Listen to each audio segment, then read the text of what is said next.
Hey folks, how you doing? So got a lot of new stuff for you guys.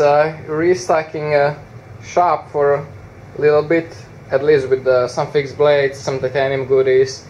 What else? Let's start. So I have one of these that's actually a couple days now. It's a Sharky titanium keychain, a little pry bar. I showed it in the past. It's not actual sharp, cutting sharp, but it's very easily ripping boxes sharp, tiny little pry bar tip. Just a cool, completely hand carved. There's one more piece of beak that is the same thing, completely hand carved, titanium.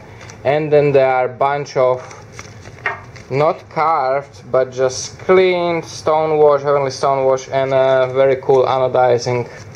Just like this, most of them are this same way.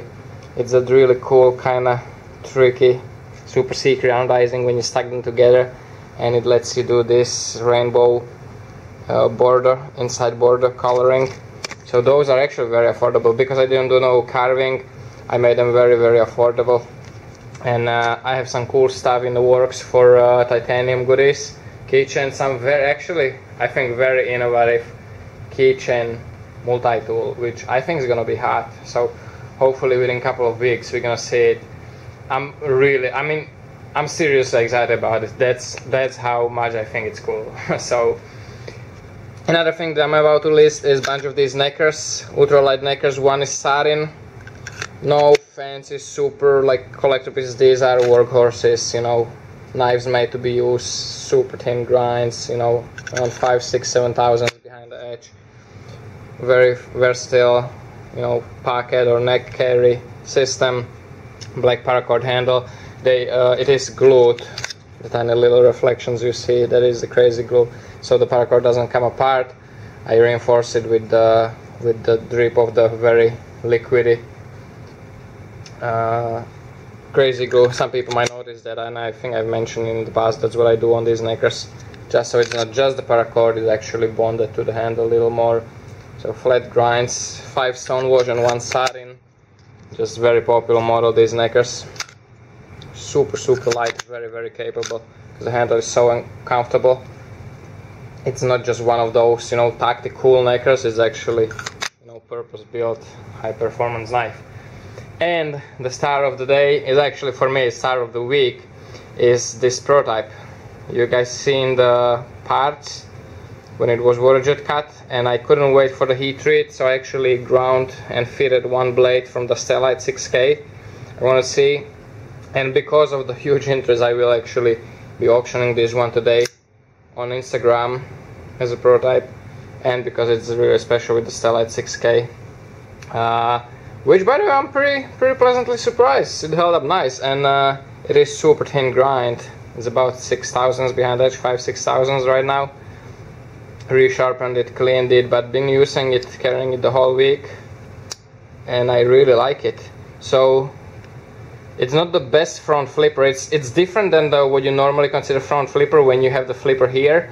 So it's not that type. It's that type, kind of like a fin, like a Sharknivka fin, when you know you have this weird position when you hold it and flip it. So it's more of a novelty, but that's exactly the reason why I made sure that I can fit the thumb studs there for regular thumb stud opening, which is actually very popular. You know, a lot of people are not that crazy about this type of flippers.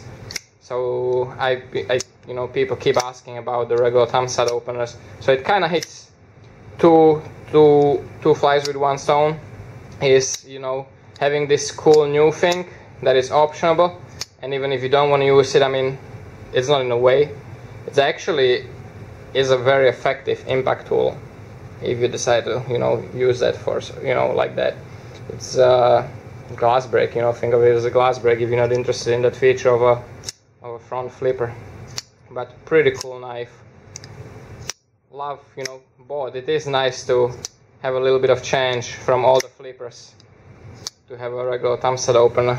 So, and I call this one Alien because I went with the theme that I liked so much on one knife I did previously. I did something similar in the past.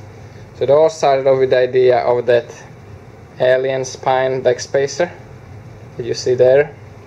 again done in a way that it looks like zirconium, but it isn't.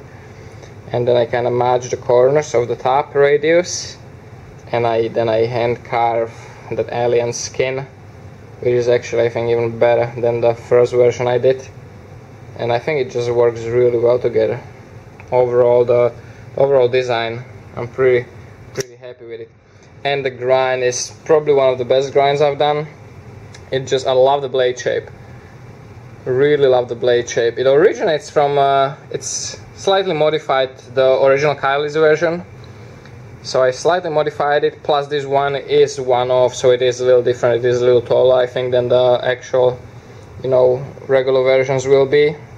You see the stone wash, really nice and clean stone wash on it, but you see that really tall swedge on it that creates that very cool, you know, look. Just aesthetically, I think it creates a very cool look, and it is spot on. If you notice the diamond it creates on the front, it really is spot on and comes to, you know, high performance, cutting edge. Thumb studs, orange peeled, heat colored and darkened. Again, kind of try to go for that matching effect of the darker theme. All screws are titanium, backspacer pocket titanium, ceramic detent, cage bearings. So pretty happy about this one. So if you guys are interested, you know, it's gonna be on Instagram tonight, so you can see it there. And guys, I really appreciate all the support, as I was really baffled from the last auction with the Frank's collaboration, Frank Fisher. It was insane, and I really appreciate all you guys.